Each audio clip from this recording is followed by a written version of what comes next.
Não há projeto mais duradouro do que este. Pregar o Evangelho de Cristo que transforma vidas, plantando igrejas marcadas pela palavra, adoração, comunhão, oração e missão. Plantar igrejas, a missão do povo de Deus.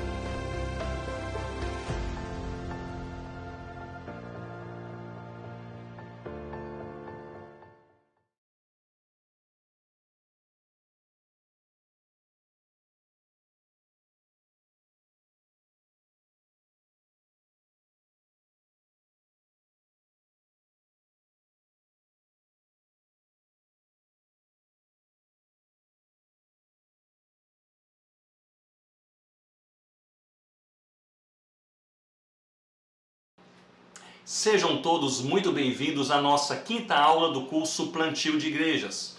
Nessa aula iremos pensar sobre dois assuntos. O primeiro são os modelos de plantio de igrejas. Eu gostaria de apresentar, mesmo que brevemente, alguns modelos viáveis e importantes para essa dinâmica do plantio de novas igrejas.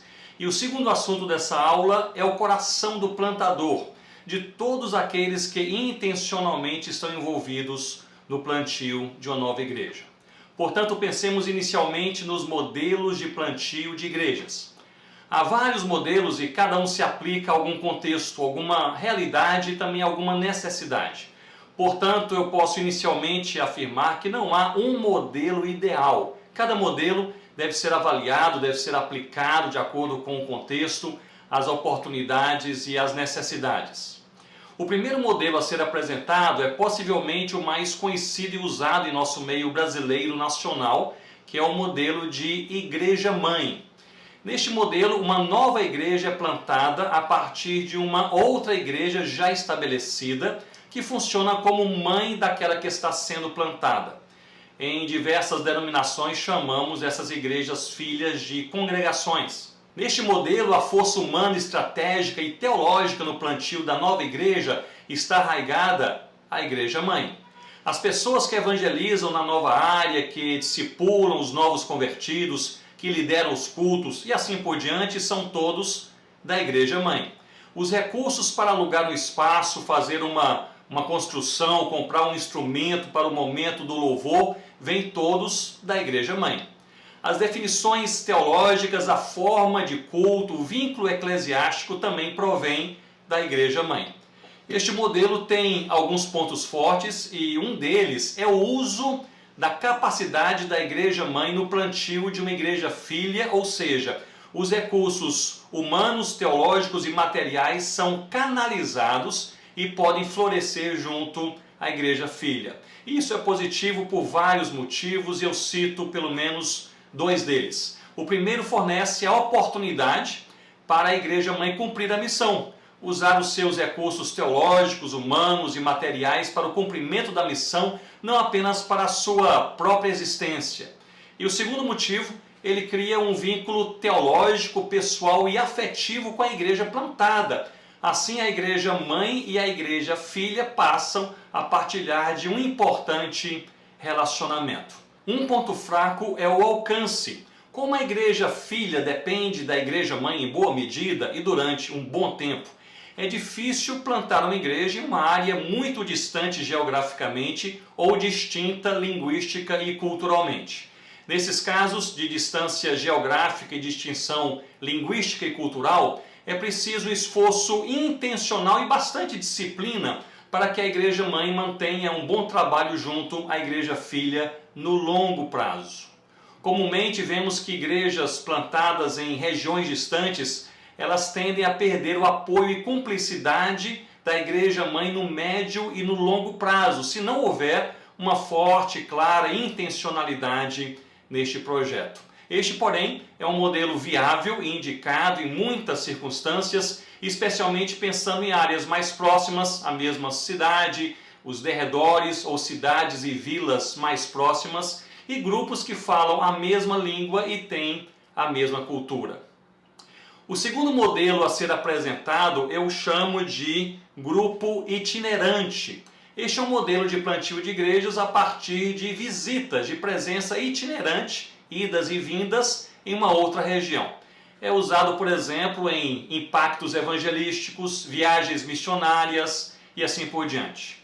Neste modelo, um grupo de irmãos, seja de uma igreja local, de várias igrejas que se juntam ou de uma organização missionária, esse grupo de irmãos, eles se juntam para visitar uma certa vila, cidade, uma região, um território de maneira regular e com a intenção de evangelizar e plantar uma igreja ou várias igrejas naquele lugar.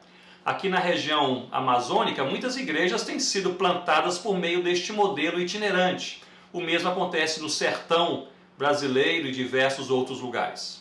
Distinto do primeiro modelo de igreja-mãe, em que uma nova igreja é plantada a partir da vida diária dos membros da igreja plantadora da igreja-mãe, neste modelo, grupo itinerante, há uma iniciativa, digamos, mais articulada, visto que o grupo ele vai atuar em uma área que não reside e muitas vezes que não conhece bem.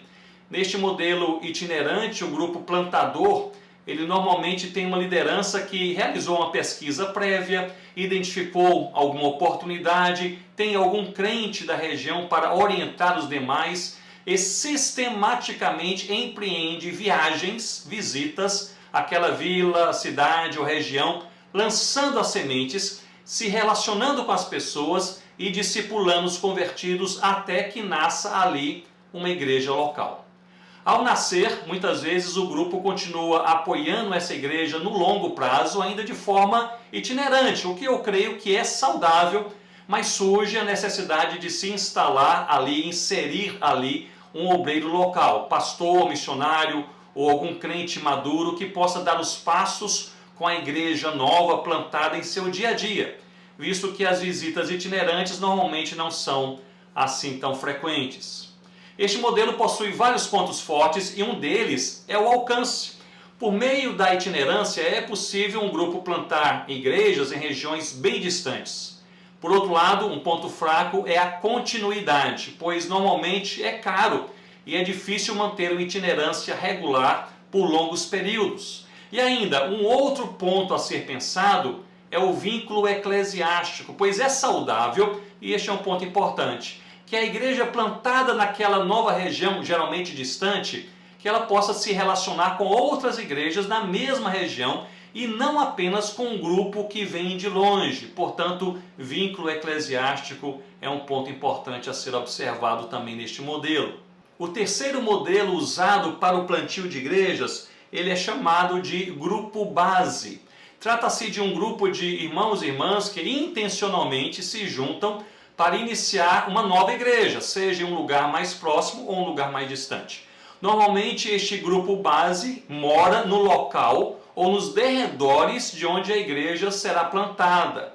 Esse grupo normalmente tem uma liderança que provê a orientação missiológica e prática e divide entre os membros do grupo as responsabilidades e também as oportunidades. Apesar do grupo base poder contar também com crentes novos, normalmente é um grupo mais maduro, mais orientado, com mais envolvimento intencional e prático com aquele projeto de plantio de igreja ou plantio de igrejas.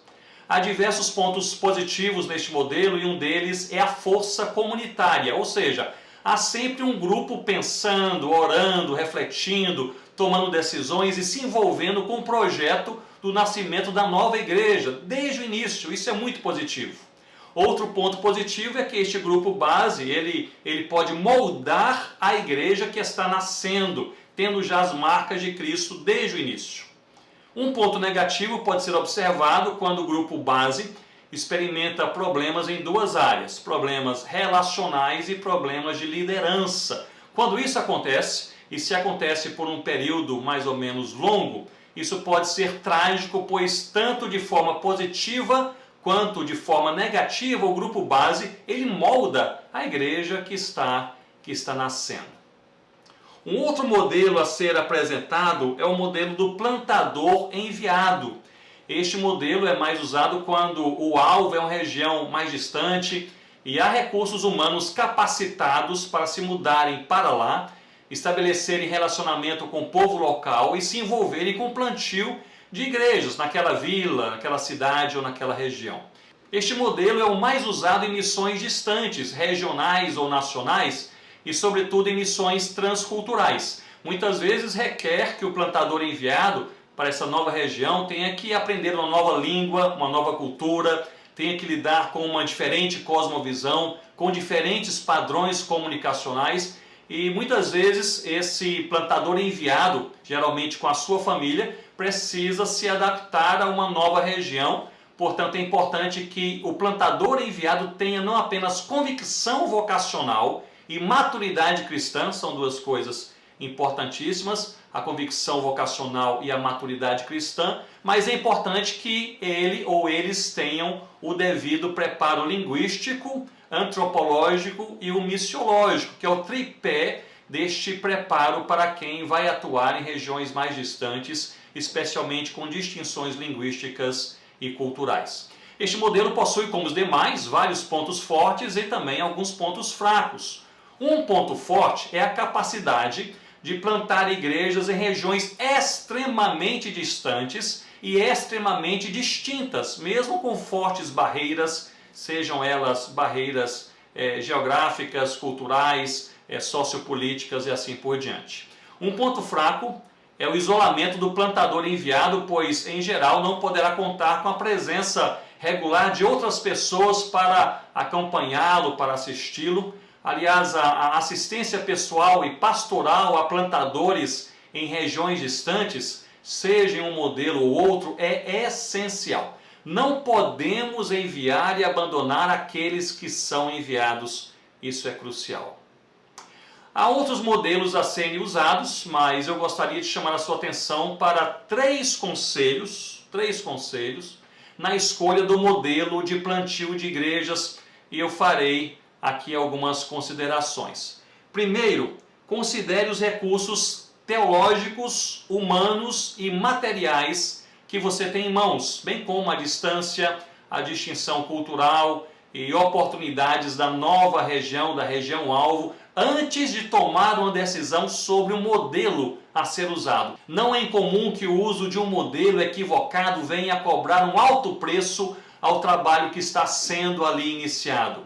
Um dos problemas mais comuns que percebo é que no modelo da igreja-mãe ou do grupo itinerante, às vezes o projeto de plantio de uma nova igreja é iniciado com muita alegria, mas não há continuidade, pois não foram bem avaliados os recursos disponíveis no médio e no longo prazo. Isso é importante. Recentemente prestei assessoria a um projeto de plantio de uma igreja local no Oriente Médio, em que a igreja-mãe era da mesma região. Eles estavam empolgados com a possibilidade do plantio de uma nova igreja, fizeram um bom projeto, eles escreveram um bom projeto e pediram certa assistência. Em minha observação, porém, eu pude perceber que eles possuíam recursos teológicos e recursos financeiros, mas não possuíam recursos humanos para aquele projeto. Não havia gente madura na igreja-mãe o suficiente e com disposição para levar adiante aquele projeto do plantio de uma nova igreja. Eles insistiram em começar, mesmo com essa falta, mas tiveram que descontinuar o projeto depois de poucos meses, justamente porque não haviam promovido primeiro todos os recursos necessários. Irmãos e irmãs, tenham em mente que precisaremos, no plantio de novas igrejas, de recursos teológicos, humanos e materiais, independente do modelo escolhido. Nessa altura é importante lembrar que o maior desafio no plantio de uma nova igreja não se encontra na fase da evangelização, mas sim quando a igreja nasce. É nesse momento em que a igreja nasce, começa agora a se reunir, ter vida diária, que será preciso dar mais atenção e atenção de forma mais regular a esse trabalho, a essas pessoas preciosas chamadas pelo Senhor Jesus para serem uma igreja local. O segundo conselho que eu trago nesse assunto considere a flexibilidade na escolha e aplicação do modelo. Muitas vezes o modelo ele pode ser híbrido, por exemplo, uma mistura entre o modelo da igreja mãe e do grupo itinerante, ou ainda do grupo itinerante e do plantador enviado, e assim por diante. Em nossa experiência na África, entre os concombas, por exemplo, Rossana e eu usamos todos os modelos em diferentes momentos. Ao chegarmos ali naquela região, não havia cristãos ou igrejas naquele território, então o modelo era do plantador enviado, e nós éramos esses plantadores. Logo depois que, pela graça de Deus, nasceu a primeira igreja, que foi na nossa aldeia, uma aldeia chamada Coni, continuamos com o primeiro modelo, o plantador enviado, mas iniciamos o uso do segundo modelo, o grupo itinerante, pois a própria igreja em Coni começou a fazer viagens regulares a outras aldeias para fins de evangelização. Por um bom tempo, o modelo usado era híbrido entre o plantador enviado e o grupo itinerante, e funcionou muito bem. Depois de alguns anos, o modelo grupo itinerante passou a ser o mais comumente usado e foi sendo multiplicado por novas igrejas que nasciam em diferentes regiões, algumas mais próximas, outras mais distantes. À medida que algumas dessas igrejas se fortaleciam, porém, elas iniciaram em suas próprias regiões e entornos o uso do modelo de igreja-mãe. Agora essas igrejas já possuíam recursos teológicos, humanos e materiais para dar passos próprios e plantar novas igrejas a partir da vida diária das igrejas mais maduras. Nos últimos anos, a própria igreja Concomba passou a usar o modelo do plantador enviado para enviar os seus plantadores para o país vizinho, o Togo. O que eu quero dizer, portanto, é: seja flexível, mantenha-se em constante reflexão sobre 4 pontos: o contexto, os recursos, as necessidades e as oportunidades, e use o modelo mais adequado, tendo em mente que ele deve ser dinâmico, visto que as situações também são dinâmicas, elas mudam. No fim do dia, porém, o alvo, usando qualquer um desses modelos, é o mesmo: ver igrejas plantadas e fortalecidas que se multipliquem para a glória de Deus. Na nossa última aula, que ainda teremos, eu gostaria de partilhar com vocês mais especificamente sobre as 12 principais estratégias a serem usadas no plantio de uma nova igreja. Estratégia responde à pergunta como fazer. Portanto, tornaremos o assunto mais e mais prático até o final, com a graça de Deus. Mas agora, na segunda parte desta aula, eu gostaria de pensar em algo mais associado àqueles que estão plantando igrejas, aqueles que estão envolvidos neste santo projeto de, pela graça de Deus, ver uma igreja local nascendo, pessoas se reunindo em adoração ao Senhor, na palavra, adoração, comunhão, oração e missão para a glória de Deus em uma certa cidade, vila, região e assim por diante. Eu gostaria, portanto, de refletir nesse momento com vocês sobre o coração do plantador, de todo aquele que direta ou indiretamente está envolvido nesse projeto de ver uma igreja local nascendo.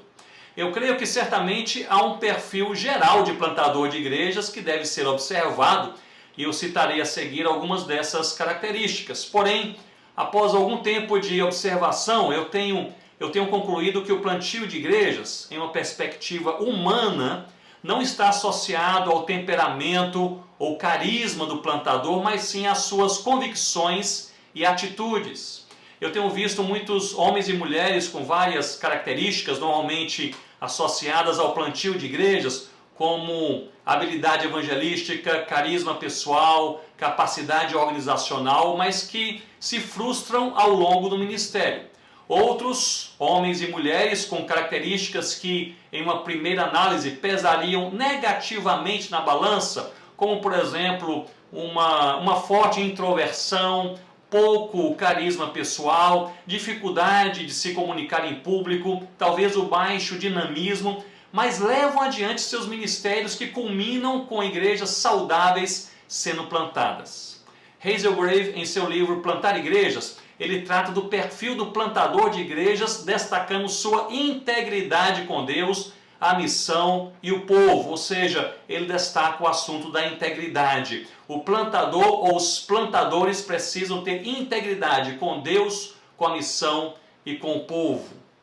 Ele retira, de certa forma, a ênfase na metodologia e a coloca no coração íntegro daquele que ouve o chamado de Deus e deseja obedecer. Este é um bom fundamento. Um plantador de igrejas não deve ser identificado simplesmente por características externas, mas sim pela postura do seu coração.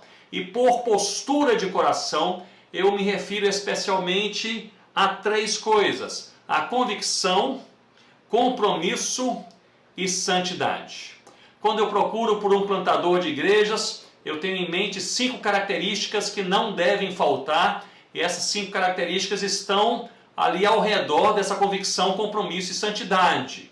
A primeira característica é forte convicção do chamado, ou seja, a certeza de que está ali porque assim o Senhor nosso Deus deseja. Deus o convocou e o colocou naquele lugar para aquele serviço. Portanto, forte convicção do chamado é a primeira característica que eu observo em um plantador de igrejas. A segunda característica é a integridade para com o chamado do Senhor, os colegas com os quais irá ou está trabalhando, e integridade em relação ao povo com quem conviverá. Portanto, integridade nessas 3 dimensões. A terceira característica é espírito ensinável, disposição e humildade para ouvir, ponderar, aprender, fazer escolhas sinceras e também ensinar. Espírito ensinável. A quarta característica é o ardor evangelístico e discipulador. É o desejo de fazer Jesus conhecido e de ver pessoas amadurecendo na fé. Este é o ardor evangelístico, é o ardor discipulador. É aquele ardor que entra no coração, permeia as orações, as ações, os assuntos, os relacionamentos, para fazer Jesus conhecido e ver pessoas amadurecendo na fé. E a quinta característica é o temor ao Senhor, ou seja, uma sincera busca por uma vida autêntica com Deus. Eu me lembro de visitar uma aldeia indígena aqui na região amazônica, onde 2 casais partilhavam o ministério de evangelização do grupo. Na verdade, eles moravam em partes diferentes ali da mesma aldeia. Eu visitei a primeira família e durante um gostoso café, eles logo passaram a falar de seus sonhos, de suas orações, e com lágrimas nos olhos, a missionária falou que ela cria no nascimento de uma igreja bíblica indígena e evangelizadora naquele lugar. Nós terminamos aquela visita e o casal missionário orou pedindo a Deus que abrisse os corações e fizesse nascer ali uma igreja local que adora o nome do Senhor Jesus. Foi um tempo tão precioso. Eu saí daquela casa, atravessei toda a aldeia, em outra parte da aldeia eu logo visitei a segunda família missionária. Tivemos também um bom tempo juntos, mas ao perguntar sobre o trabalho, a resposta sempre era pontuada pelas dificuldades, pelas barreiras. Um falava, o povo aqui é muito difícil, essa língua eu acho que nós nunca vamos aprendê-la bem, este calor ninguém aguenta. E eu insisti um pouco mais perguntando sobre a visão ministerial que os trouxe até aquele lugar, ao que responderam que estavam tentando sobreviver. Essa é a nossa visão, nós estamos aqui tentando sobreviver. Não é preciso falar que em pouco tempo aquele segundo casal deixou a aldeia. Já o primeiro, com a visão definida, continua firme e vendo os primeiros frutos para a glória de Deus. A convicção promove perseverança. No dia mau, quando os ataques chegam ou a enfermidade bate à nossa porta, o que segura um plantador, um missionário, uma missionária em seu campo não é o apoio da equipe, o sustento da igreja, a abertura do povo, mas a convicção de que Deus ali o colocou. Se eu pudesse deixar apenas 3 conselhos a um plantador de igrejas, eu diria o seguinte: em primeiro lugar, tenha clareza vocacional, o chamado de Deus em sua vida. Em segundo lugar, lance todas as sementes, ou seja, use todas as oportunidades para semear com o Evangelho de Deus. E em terceiro lugar, descanse no Senhor, Ele cuida de nós. Com isso em mente, eu gostaria de pensar com vocês por alguns minutos em Jeremias capítulo 18, se você puder, abra comigo a sua Bíblia. do livro de Jeremias, o profeta Jeremias, no capítulo 18. E nós vamos observar juntos a palavra do Senhor nesse texto. E a minha oração é que Ele aplique ao meu, ao seu coração, às nossas vidas, especialmente aplique aos corações daqueles que direta ou indiretamente estão envolvidos com o plantio de novas igrejas. Esse tem sido o meu texto, um dos textos preferidos nos últimos tempos. Ali encontramos um quadro lindíssimo, um oleiro fazendo um vaso de barro. Lemos assim os versos 1 ao 6. Palavra do Senhor que veio a Jeremias dizendo: Dispõe-te, desce à casa do oleiro, e lá ouvirás as minhas palavras. Desci à casa do oleiro, e eis que ele estava entregue à sua obra sobre as rodas. Como o vaso que o oleiro fazia de barro se lhe estragou na mão, tornou a fazer dele outro vaso, segundo bem lhe pareceu. Então veio a minha palavra do Senhor: Não poderei eu fazer de vós como fez este oleiro, ó casa de Israel? Diz o Senhor: Eis que como o barro na mão do oleiro, assim sois vós na minha mão, ó casa de Israel. Que texto belíssimo. Jeremias viveu cerca de 600 anos antes de Cristo e foi profeta de Deus em uma época complicada. O povo de Deus vivia com aparência de adoração, aparência de santidade, com aparência de culto ao Senhor, mas os bastidores da vida e também nas motivações pessoais praticava a idolatria, corrupção e imoralidade. E eles eram movidos pelo egoísmo e pela competitividade. Parte dos pecados revelados que enfureceram a Deus se refere aos pastores. E este terrível capítulo é o capítulo 23. E neste capítulo 23, o Senhor inicia dizendo: Ai dos pastores que destroem e dispersam as ovelhas do meu pasto, diz o Senhor. E o Senhor, Ele acusa os pastores de 3 coisas: dispersar, afugentar e não cuidar das ovelhas. A palavra aqui é dirigida aos pastores que têm no fundo da alma uma agenda própria, não é a agenda do Senhor. Em lugar de ajuntar as ovelhas, eles as espalham, criam divisões. Em lugar de atrair as ovelhas a Cristo por meio de suas vidas, eles a afugentam, promovem desilusões. Em lugar de cuidar das ovelhas, eles cuidam de si mesmos. A agenda é recheada de palavras com sonoridade bíblica e teológica, como a glória de Deus, o reino do Senhor, mas buscam verdadeiramente a própria glória. Diz o Senhor: ai desses pastores.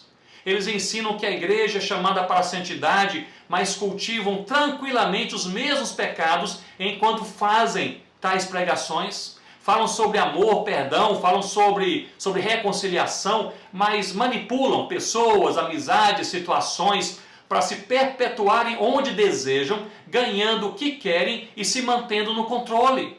Meus irmãos, se vocês estão espalhando e não ajuntando, afugentando pela falta de integridade ou manipulando as ovelhas para a sua própria agenda, arrependa-se em nome do Senhor Jesus. Você foi chamado para ser pastor. Volte ao primeiro amor, à simplicidade da vida cristã, ao chamado de Deus para a sua vida.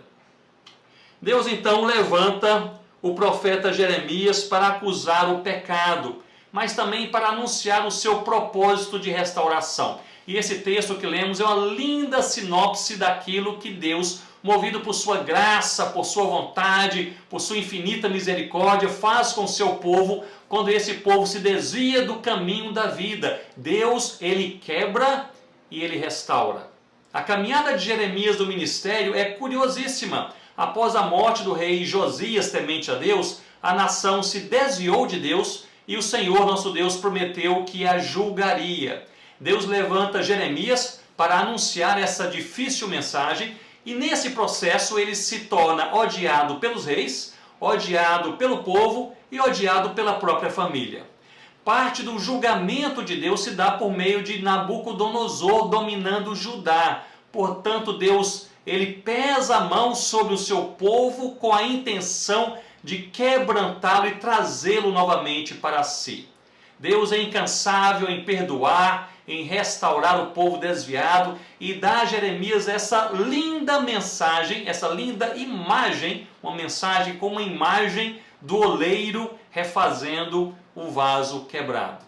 Nessa porção bíblica, vemos primeiramente Deus ocupado conosco. É o oleiro focado em produzir vasos de honra, gastando tempo sem medir esforços com suas mãos literalmente no barro. Que linda figura! Deus ocupado conosco. Nós somos alvos de sua atenção, somos alvos de seu amor, de seu trabalho desde a primeira vez que ele pôs as mãos no barro para criar nosso pai Adão. Que verdade fascinante! Ele continua com as mãos no barro para nos moldar. Meu irmão, minha irmã, nós estamos nas mãos de Deus. E Ele está trabalhando para que você e eu sejamos, ao fim do seu plano, vasos de honra. Não há privilégio maior. No versículo 4, porém, vemos que esse barro construído pelo oleiro se quebra em suas mãos. Mesmo nas mãos do Senhor, nosso Deus, nós quebramos, nós pecamos, nós duvidamos. Sim, o oleiro é perfeito, mas não o barro. O texto não fala sobre o motivo do vaso quebrar-se na mão do oleiro, mas a palavra hebraica para estragou-se indica colapsar, estar aquém do que deveria ser. O motivo mais comum de um vaso quebrar-se enquanto está sendo moldado é a presença de impureza no barro. Alguma parte mais endurecida, uma pedrinha que não devia estar ali, uma bolha de ar que fragiliza a parede daquele vaso. Enfim, esta cena do vaso quebrando-se mesmo nas mãos do oleiro mostra, sem dúvida, a força do pecado. Às vezes nós não entendemos muito bem a beleza da graça porque não entendemos a força do pecado. O pecado tem a capacidade de nos induzir a fazer o mal, mas mais frequentemente tem a capacidade de nos induzir a fazer o bem com as motivações do mal. Podemos evangelizar, discipular, aconselhar, pregar a palavra, falar as coisas mais verdadeiras e fazer tudo isso com as motivações carnais de autoexaltação, destaque pessoal, competitividade, orgulho. A palavra que se levanta sobretudo para aqueles que estão em crise, em colapso, aquém do que deveriam ser, para aqueles vasos que se quebram nas mãos do oleiro, a pergunta é essa: quais são as impurezas da sua vida que precisam ser retiradas hoje pelo oleiro, em nome do Senhor Jesus? Eu sempre tive atração pelo trabalho da olaria. Eu acho o processo fascinante e já assisti a alguns documentários sobre o processo de se fazer um vaso de barro. Ele inicia na escolha do barro, um barro especial achado em barreiros, muito comum à beira dos rios. Mesmo sendo um barro escolhido, ele vem cheio de impurezas. E antes de ir para a mesa do oleiro, é preciso purificar um pouco o barro. Aí está a parte mais dolorosa. O barro é batido, amassado, às vezes pisado para extrair dele as raízes, as pedrinhas e outras impurezas. Todos nós queremos ser um belo vaso nas mãos do oleiro, mas acho que nenhum de nós ora pedindo que seja batido e pisado. O mais interessante é que esse barro, agora purificado, está pronto para ser um vaso de honra. Vai para a mesa do oleiro que começa a moldá-lo. Há ali 3 elementos que estão presentes: o barro escolhido e já um pouco purificado, as mãos do oleiro que estão moldando aquele vaso e também a água. A água amolece o barro para que seja moldado. Sem água o barro permanece apenas barro, jamais será um vaso. Mas meu ponto é que mesmo nas mãos do oleiro, com a água derramada na medida certa e tendo sido já escolhido e purificado, o barro frequentemente ainda carrega alguma impureza do passado que passou despercebida. Ninguém viu, ninguém acusou, mas está ali. E basta essa impureza guardada a 7 chaves para que o vaso se quebre, destruindo todo aquela obra, aquele trabalho. É a força do pecado. Eu tenho pensado sobre isso, sobre a forma como minimizamos a força do pecado em nossas vidas. E no verso 4 encontramos o resultado da força do pecado e a insuperável graça de Deus. Após o vaso quebrar-se, diz o verso, que o oleiro tornou a fazer dele outro vaso, e aqui uma frase: segundo bem lhe pareceu. Eu amo essa sentença, segundo bem lhe pareceu. É o imperativo da graça de Deus que nos molda. Não desiste de nós, enquanto não nos tornamos um vaso de honra segundo bem lhe pareceu. Ele tem um plano final em mente para cada um de nós. O verso 6 é um convite à fé. Diz o Senhor: não poderei eu fazer de vós como fez este oleiro, ó casa de Israel? Ele diz: eis que como barro na mão do oleiro, assim sois vós na minha mão, ó casa de Israel.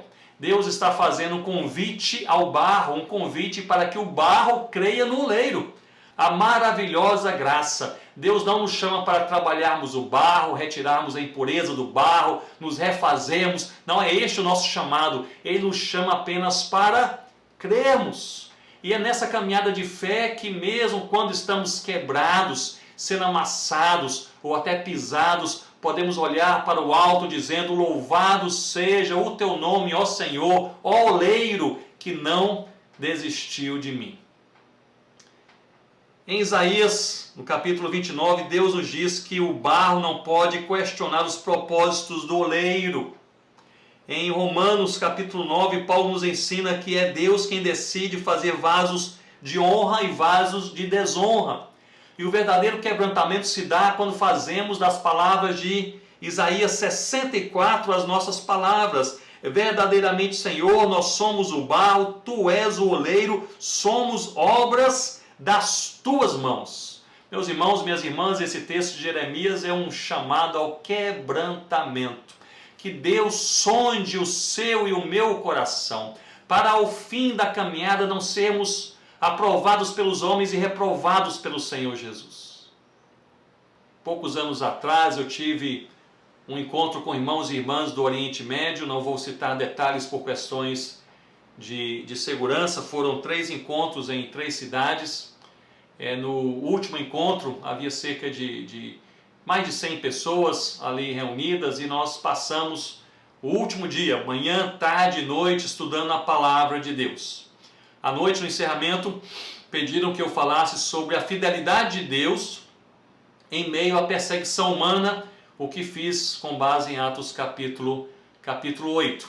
Ao fim daquela noite, porém, um dos líderes se levantou. Havia sido um dia exaustivo, longo, de estudo da palavra, comunhão, oração. E no fim daquela noite, um dos líderes que organizava o encontro se levantou e convocou a todos para um momento de oração. E ele fez 2 perguntas. Ele perguntou: quem aqui tem algum parente ou amigo chegado que está preso por causa da sua fé no Senhor Jesus? E eu fiquei impressionado porque quase metade daquele público, daquele grupo, levantou a mão. E ele fez a segunda pergunta: quem aqui está sendo desprezado por sua família ou foi expulso da sua família por causa da fé no Senhor Jesus? E muitos outros também levantaram as suas mãos. Começamos a orar em pequenos grupos, ali 2, 3, 4, 5 pessoas. E eu jamais havia presenciado um lamento como aquele em toda a minha vida. Era oração e choro, clamor, lamento profundo, dor da alma. As pessoas orando e se lembrando daqueles que estavam presos por causa de Jesus. Eram família, eram amigos, e das suas famílias que os expulsaram ou os desprezam por causa da fé no Senhor Jesus. Algumas senhorinhas, eu me lembro muito bem, que estavam assim num canto da sala, no canto direito. Elas oravam e tremiam tanto que elas não conseguiram ficar de pé. Elas sentaram no chão orando e chorando. Em certo momento, aquele líder, ele disse: se você quiser que nós aqui oremos por alguns de vocês, os líderes, venham também, nós vamos orar com vocês. E um senhor de mais ou menos 65 anos de idade veio em minha direção, em lágrimas, e me abraçou. Ele chorava copiosamente, suas lágrimas banharam o meu ombro, a minha camisa, e ele soluçava. Ele falava um pouco de inglês, e em meio à oração, ao choro, ao lamento, ele mencionava algumas frases no meu ouvido.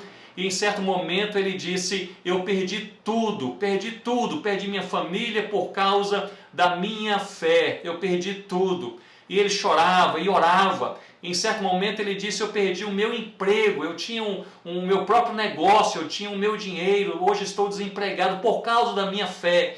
E ele chorava. Ele disse: eu perdi o respeito dos amigos da minha cidade porque sou cristão. Ele chorava. Ao fim ele disse: Eu perdi inclusive a minha saúde, estou doente, as pessoas não me atendem bem no hospital da cidade porque eles sabem que eu sou cristão. Ele chorava e ao finalzinho daquela oração ele disse: eu perdi tudo, mas eu ganhei Jesus. Eu ganhei Jesus. Minutos depois, alguém se levantou atrás naquele lugar e começou a cantar sozinho um cântico de louvor a Deus na língua local.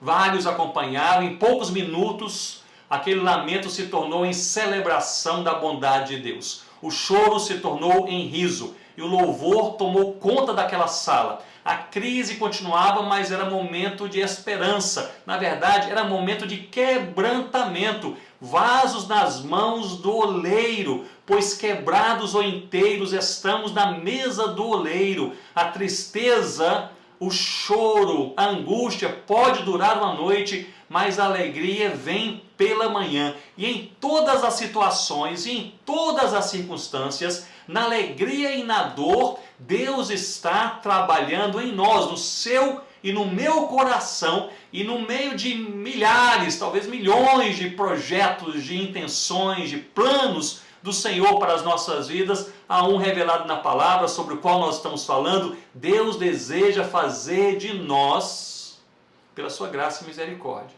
Deus deseja fazer de nós vasos de honra. Louvado seja o nome do Senhor Jesus.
Sejam todos muito bem-vindos à nossa sexta e última aula do curso Plantio de Igrejas. Revendo as nossas últimas aulas, eu percebi que há muito mais que eu gostaria de partilhar com vocês, mas minha oração é que Deus os abençoe, fortaleça seus corações para se envolverem mais e mais no plantio de igrejas locais. Nesta aula trarei alguns breves estudos de caso e partilharei sobre 12 estratégias paulinas para aqueles que estão envolvidos nessa linda, bíblica e importante tarefa de plantio de igrejas. Inicialmente eu relembro que há uma clara diferença entre evangelização e plantio de igrejas, o que muito facilmente é confundido. Evangelização é um ato. Trata-se do ato de partilhar as boas novas do Evangelho com alguém, o que pode durar 5 minutos ou 5 anos. Pode acontecer em um brevíssimo encontro presencial, por meio de uma publicação, mídia ou mesmo pela internet em geral, ou pode também durar um longo período com múltiplos encontros, conversas e abordagens. Mas de forma geral, a evangelização é um ato. Por outro lado, o plantio de igrejas é sempre um processo. Grave bem essa palavra, processo. E parte desse processo é a evangelização, mas há outras partes igualmente importantes. Em uma visão mais estruturada, podemos afirmar que o plantio de igrejas é um processo composto por 6 partes. 6 partes principais, e eu chamo a sua atenção para esse assunto, pois em um projeto de plantio de igrejas é preciso lidar muito bem com cada uma dessas partes. E são elas: relacionamento, evangelização, discipulado, ajuntamento cultico, treinamento de líderes e multiplicação. Essa não é uma estrutura linear, ou seja, um passo após o outro, mas é uma estrutura cíclica, em que os passos se completam e se repetem. Ou seja, a evangelização não para quando inicia o discipulado e os cultos não param quando os líderes são treinados. O importante é esclarecer que enquanto a evangelização é um ato, o plantio de igrejas é sempre um processo e precisamos ter todo o processo em mente quando nos envolvemos com o plantio de uma nova igreja. Vejam bem, eu não estou minimizando a importância dos que se dedicam exclusivamente à evangelização, trabalho tão nobre e insubstituível. Também não estou sugerindo que uma só pessoa, por exemplo, um plantador de igreja, se encarregue de atuar em todas as 6 partes do processo. O ideal é um trabalho em equipe, cada um trabalhando de acordo com o seu dom e oportunidades. Mas no fim do dia, é certo que em um processo de plantio de igrejas, alguém precisará atuar em cada uma dessas áreas fundamentais. Parece-me, eu faço aqui um destaque, parece-me também que a figura do evangelista é uma figura mais necessária, por assim dizer, nas 3 primeiras partes desse processo: relacionamento, evangelização e discipulado. E a figura do pastor e mestre é mais necessária nos passos seguintes: ajuntamento cultico, treinamento de líderes e multiplicação. O importante, creio, é que todas as etapas sejam bem cobertas debaixo de oração e profundo compromisso com o Senhor e também com as pessoas. Permitam-me deixar 1 ou 2 conselhos para cada parte desse processo de plantio de igrejas: relacionamento, evangelização, discipulado, ajuntamento cultico, são os cultos, treinamento de líderes e multiplicação. Primeiramente, relacionamento. A moeda que nos foi dada pelo Senhor Jesus para sermos quem somos e fazermos o que fazemos é o amor. Assim, no processo de plantio de igrejas, devemos focar em relacionamentos orientados pelo amor e não pelo interesse em ter alguém da região de forma mais próxima para fazer uma ponte ou abrir uma porta. Tenhamos como alvo buscar relacionamentos amorosos e sinceros onde Deus nos colocar. Portanto, o plantador ou grupo envolvido no plantio da igreja precisa se expor para ter oportunidades de relacionamento. Você não constrói novos relacionamentos trancado em sua casa. É preciso frequentar os lugares ao redor de forma continuada. Estive dando assistência a um grupo de plantadores asiáticos em certo país, em uma região ainda não alcançada, cerca de de 3 anos atrás. Eles chegaram naquela nova região com forte perseguição à fé cristã e sem conhecerem ninguém ali. Falamos no treinamento sobre relacionamentos sinceros e eles pensaram e oraram a respeito disso. Alguns meses depois que chegaram naquela nova região onde eles sonhavam, planejavam plantar igrejas, eles escreveram que haviam aberto ali uma lan house, um escritório para o uso da internet, o que era muito necessário naquela região, com pouco acesso à internet. E falaram que naquele ambiente da lan house conheceram pessoas e estavam construindo sinceras amizades. Nesse momento, hoje, 2 pequenas igrejas lares já nasceram naquele lugar para a glória de Deus. Relacionamentos sinceros.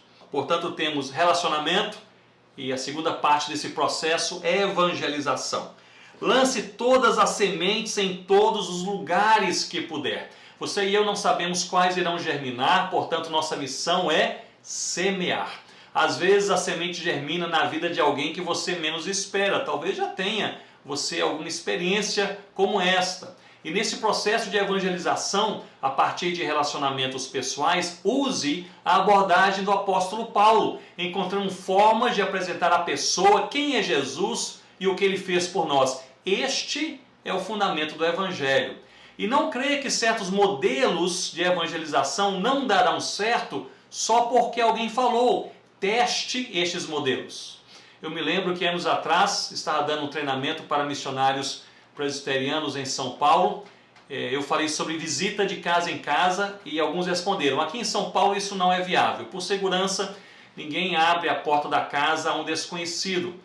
E eu pensei, bem, deve ser assim mesmo. E não apenas em São Paulo, mas em geral nas grandes cidades do Brasil. Mas eu falei, apesar de vocês talvez terem razão, e provavelmente têm razão, testem. Pois nós não estamos lidando com projetos de homens, mas projeto de Deus. Isso faz toda a diferença. Muitas coisas que nos parecem impossíveis, Deus as realiza. 2 jovens participantes do treinamento falaram, nós vamos testar. E curiosamente, nos dias seguintes, eles encontraram tempo para ir em certa parte da cidade, escolheram uma rua e começaram a ir de casa em casa, batendo palma à porta daquelas casas. E ao fim trouxeram um resultado, talvez no último ou penúltimo dia daquele nosso treinamento. Eles falaram que abordaram umas 11 ou 12 casas e em 3 delas eles não apenas abriram os portões para eles entrarem, mas aceitaram de bom grado que eles falassem de Jesus Cristo e orassem com eles. Portanto, às vezes falamos que algo não funciona porque alguém disse, alguém mencionou ou porque nós não queremos fazê-lo. Testem. Relacionamento, evangelização, terceira parte desse processo de plantio de igrejas, discipulado.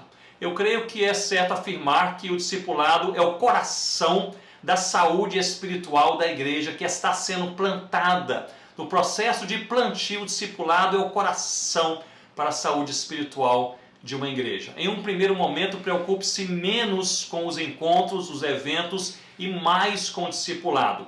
Eu creio que o discipulado possui uma parte formal e uma parte informal. Na parte formal, escolha um livro da Bíblia ou um livro que trate de temas bíblicos para sentar, ler e estudar semanalmente com aquele que você está discipulando. Mas a parte informal também é importante. Na medida do possível, envolva aquele que está sendo discipulado em sua vida diária, pois ele aprenderá muito mais observando você do que ouvindo você. Eu diria, aprenderá bastante ouvindo e observando você. Portanto, o discipulado ele possui ou deve possuir esta parte mais formal e a parte informal. Relacionamento, evangelização, discipulado, estamos no processo. Eu considero essas 3 primeiras partes um bloco. É um momento. A evangelização, relacionamento, evangelização e discipulado. Quando o povo de Deus começa a se juntar, eu diria pela primeira vez, nós podemos falar, nasceu a igreja do Senhor Jesus, como igreja local. Já alguns crentes, porque foram evangelizados, vieram a Cristo, estão sendo discipulados, mas a igreja, como igreja local, nasce quando ela se reúne para adorar a Deus. Então eu entendo que esse processo de plantio de igrejas, ele possui 2 blocos que são blocos mais ou menos distintos e que demandam uma atenção também distinta. O primeiro bloco é relacionamento, evangelização e discipulado. O segundo bloco é ajuntamento cultico, são os cultos, treinamento de líderes e multiplicação. Eu já mencionei que a figura do evangelista se faz, talvez, por assim dizer, mais presente, ou há mais necessidade dessa figura no primeiro bloco, relacionamento, evangelização e discipulado. E a figura do pastor mestre no segundo, os cultos, treinamento de líderes e multiplicação. É muito importante que nós possamos ter clareza sobre esses passos desse processo, quem está fazendo o que, quando e com qual expectativa. Muito bem, falamos sobre relacionamento, sobre evangelização, sobre discipulado e agora ajuntamento. Eu já mencionei um conselho anteriormente, não aguarde tempo demais para iniciar os cultos. Há 4 ou 5 crentes já é o suficiente para encontros regulares de adoração a Deus. E comece certo. Desde o início, insira todos os elementos fundamentais no culto a Deus. Sobretudo, eu destaco 5. A palavra, a adoração, a comunhão, a oração e a missão. Alguns missiólogos têm dito que aquilo que a igreja é, nos seus 2 ou 3 primeiros anos, ela possivelmente será nos próximos 20 ou 30 anos. Portanto, comece certo, comece certo. E falando sobre isso, vem à minha mente uma experiência que tivemos, mais uma vez citando os queridos concombas de Gana, quando nós fizemos o primeiro ajuntamento cultico, o primeiro culto entre os concombas de Gana na nossa aldeia, a aldeia de Coni. E algumas pessoas haviam vindo a Cristo e tínhamos ali talvez 10, 11 pessoas, um pouco mais, talvez 13 ou 14 pessoas crentes no Senhor Jesus, e nós estávamos discipulando aquelas pessoas e resolvemos fazer o primeiro culto aberto.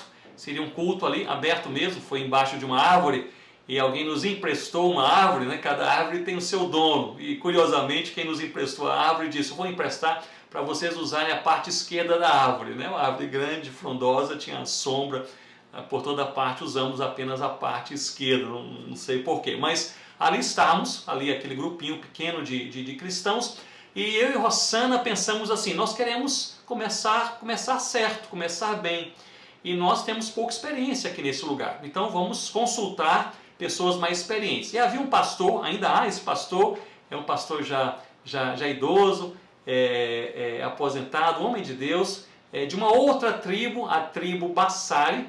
Esse pastor chama-se pastor Tatali, e nós fomos até a região em que lá estava um pastor já bem experiente naquela época, etc. E falamos: pastor Tatali, nós estamos entre os concombas, pregamos o evangelho, pela graça de Deus alguns vieram a Cristo, estão sendo discipulados, queremos ter o primeiro culto ali, conjunto, aberto, e nós queremos começar bem, então o senhor pode nos ajudar? Ele bondosamente, como são os africanos queridos, hospitaleiros, participantes ali, ele disse: não apenas vou aconselhar, mas vou lá para estar com vocês. Passou uma semana conosco, e naquela semana nós preparamos aquele culto com oração, com conversa, planejamento, e eu mencionei para ele: o que nós estamos pensando é o seguinte, nós temos aí, queremos ter 5 elementos nesse culto: a palavra, adoração, oração, comunhão e missão. Preparei a liturgia do culto assim, e os concombas já fizeram alguns hinos de louvor a Deus a partir de partes da palavra de Deus que nós havíamos pregado. Então, algumas pessoas queriam dar seu testemunho de como vieram ao Senhor Jesus. Nós sabíamos que éramos um grupinho pequeno, mas que a aldeia inteira iria fazer um círculo gigante ali para observar e ouvir o que nós estávamos fazendo e falando, né? Era algo novo ali na aldeia, então nós sabíamos que seríamos bem observados. E o pastor Tatali pacientemente me ouviu e disse: olha, muito boa liturgia, tudo muito bem preparado, mas está faltando aqui um elemento importante, que são os dízimos e as ofertas. Eu falei: pastor, o senhor não entendeu bem, nós somos missionários aqui, pioneiros, primeiros a chegar, eles não conheciam nada do evangelho, não há nenhuma igreja na região, é a primeira igreja que está nascendo. Como nós vamos, uma região pobre como essa, carente como essa, como nós vamos da primeira vez como estrangeiros falar sobre dízimo e oferta? Eu acho assim, vamos esperar a igreja amadurecer, a crescer um pouco mais, lá para frente a gente pensa como fazer essa parte, mas parte importante, viu, pastor? Ele olhou para mim e disse: vocês estrangeiros são assim, começam errado e deixam para a gente depois consertar. Então, já foi aí uma pancada, não é? Mas de fato, como eu estava ali organizando, eu não senti tranquilidade alguma em falar sobre o assunto financeiro. E naquela época, inclusive, a moeda corrente do país nem era usada naquela região, mas eles usavam outras moedas, especialmente o escambo, não é, a troca de bens. Eu falei, bem, nós vamos amadurecer mais para falar sobre isso. E lá começamos o culto, o pastor Tatá estava conosco, foi uma bênção embaixo daquela árvore, como nós havíamos pensado ali, centenas de concombas estavam assim ao redor, em grupinhos, nos observando e ouvindo o que nós estávamos falando, tempo de adoração, de comunhão, houve oração, também a palavra de Deus e missão, pessoas deram testemunho como vieram a Cristo, e a palavra de Deus foi pregada. E antes de terminar, porém, o pastor Tatá, ele tomou a palavra e ele disse, olhem bem, o Kaljá significa homem branco, ele disse, o Kaljá, ele está assim meio encabulado de falar uma outra parte que é muito importante para uma igreja que nasce, dízimos e ofertas. Aí eu pensei, perdi a igreja, né? Dízimos e ofertas. E ele fez uma exposição longa, bíblica, sobre dízimos e ofertas.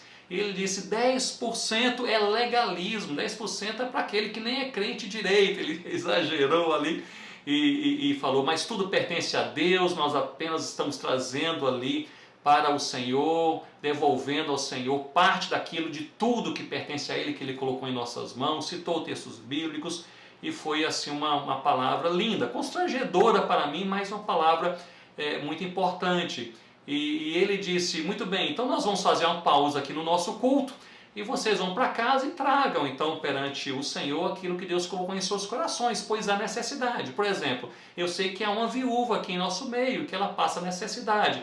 Eu sei de alguns jovens que querem evangelizar uma outra aldeia. Nós podemos, com esses recursos, enviar esses jovens para evangelizar. Então, o que nós trouxemos perante o Senhor será para servir a casa do Senhor, o projeto de Deus a partir dessa igreja local. E ele falou, vamos fazer uma pausa e vocês vão para casa e quando estiverem prontos, vocês tragam aquilo que Deus coloca em seus corações. E aí eu pensei, não teremos mais culto, acabou ali. Mas meus irmãos e irmãs, eu fiquei tão impressionado, mais ou menos meia hora depois, como começaram os convertidos, né, Cristo, começaram a voltar trazendo o melhor que eles tinham. E o melhor que eles têm é o inhame, eles plantam inhame naquele local, inhames lindos, deliciosos, e eles trouxeram inhames, mas trouxeram também ovos e eu creio que galinhas, mas sobretudo inhames, fizeram assim um monturo, né, de inhames. E aí o pastor Tatá se animou e falou, nós vamos orar, agradecendo a Deus. E o inhame pode ser guardado, se ele for enterrado, né, a terra muito seca, ele dura cerca de 1 ano ali. Ele disse, isso será usado para prover a necessidade da irmã que é viúva, dos jovens que vão evangelizar, e outras coisas que ainda aparecerão. Ele olhou assim e falou, esses 2 jovens aqui, vocês têm cara de diáconos, então venham cá que vocês vão administrar isso aqui. Não é assim que se faz, viu, irmãos? Vocês têm cara de diáconos, vem aqui, vocês vão ajudar aqui o Kaljá a administrar. E aí ele fez uma oração, a igreja começou certo nessa área da generosidade, do entendimento que tudo pertence a Deus e que a igreja tem o privilégio de participar com o que ela tem na obra e suprir a casa de Deus.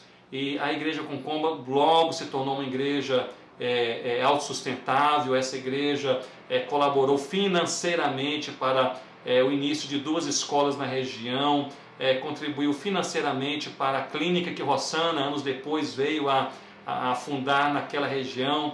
Essa igreja contribuiu financeiramente para dar treinamento aos tradutores da palavra de Deus que estão traduzindo hoje o Antigo Testamento. Nós traduzimos o Novo Testamento, entregamos em 2004, essa igreja contribuiu para que 4 jovens concombas pudessem ter treinamento ao longo de 10 anos, teologia, inglês, teologia e tradução da Bíblia, para traduzir o Antigo Testamento. Já traduziram 27 livros do Antigo Testamento. Essa igreja com como é quando nós saímos de lá, de Gana, da África, aqui para a Amazônia, fizeram um culto de envio, impuseram as mãos sobre nós e nos ofertaram ali com dinheiro, né? Nessa altura já estão usando abundantemente toda, né, a moeda corrente do país, nos ofertaram ali com uma boa quantia ali em dinheiro para que nós pudéssemos aqui chegar bem ao Brasil, na Amazônia, começar o trabalho missionário.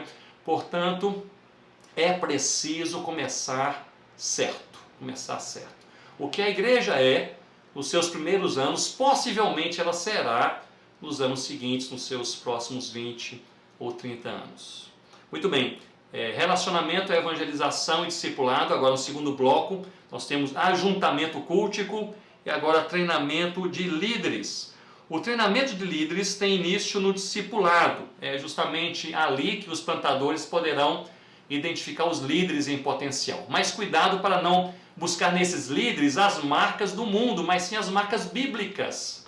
Líderes, segundo a palavra, não são os mais eloquentes, os mais influentes, os mais carismáticos. Líderes, segundo a palavra, são os mais amorosos, pacientes, zelosos pela Escritura e que cuidam bem da sua casa e daqueles que estão ao seu redor. No treinamento de líderes, estude com eles o perfil bíblico de um líder segundo o coração de Deus. Meu irmão, minha irmã, você que é plantador de igreja, não se encante com o perfil do mundo para a liderança. Isso eu creio que não funciona nem no mundo, mas certamente não funciona na igreja de Cristo. E por fim, multiplicação. Uma igreja saudável pensa em se multiplicar. Uma igreja saudável, ela não guarda para si o tesouro do Evangelho. Uma igreja saudável se incomoda com os perdidos sem a luz de Cristo. Uma igreja saudável, ela procura meios, formas. E aqui eu os lembro que para que uma igreja possa se multiplicar, ela precisará de recursos teológicos. Você se lembra que eu já mencionei, uma clara confissão de fé. Recursos humanos, pessoas dispostas e preparadas a se envolverem.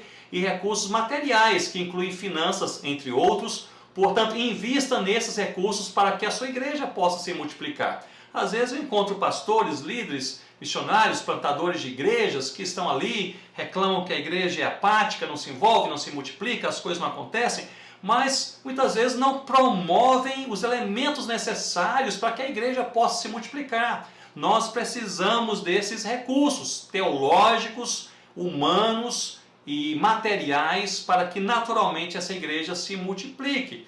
E talvez ela venha se multiplicar usando o modelo de igreja mãe, plantando uma igreja filha, uma congregação. Talvez venha se multiplicar usando um modelo de grupo itinerante, uma parte da igreja, um grupo da igreja vai realizar visitas regulares a certo lugar, em certos lugares para fins de ver ali uma nova igreja sendo plantada. Talvez seja um modelo mais de grupo base, porque um grupinho daquela igreja agora vai sair daquela igreja e vai se associar a um novo projeto, em um novo lugar, para ver naquele lugar uma igreja nova florescendo. Talvez seja o modelo do plantador enviado, então essa igreja local vai enviar aquela pedrinha bem longe, como dizia John Knox, né, aquele missionário mais pioneiro, para aquele lugar que a igreja, como igreja, não consegue chegar, mas pode enviar aquele vocacionado, aquele missionário naquela parceria.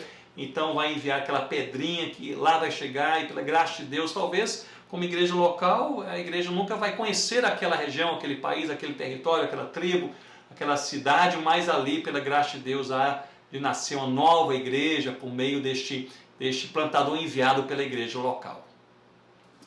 Muito bem, com isso em mente, pensemos nas estratégias do apóstolo Paulo. Em Antioquia da Pisídia, ele iniciou o evangelismo a partir da sinagoga, pregando aos judeus. Eles ficaram tão impressionados que os convidaram a voltar na semana seguinte, como lemos em Atos capítulo 13. Em Icônio, a mensagem comunicada na sinagoga não convenceu a maioria. Paulo e Barnabé foram então usados por Deus, manifestando sua graça por meio de milagres e maravilhas. Houve tumulto, eles fugiram para Listra, como vemos em Atos capítulo 14. Em Listra não há referência de Paulo pregando na sinagoga.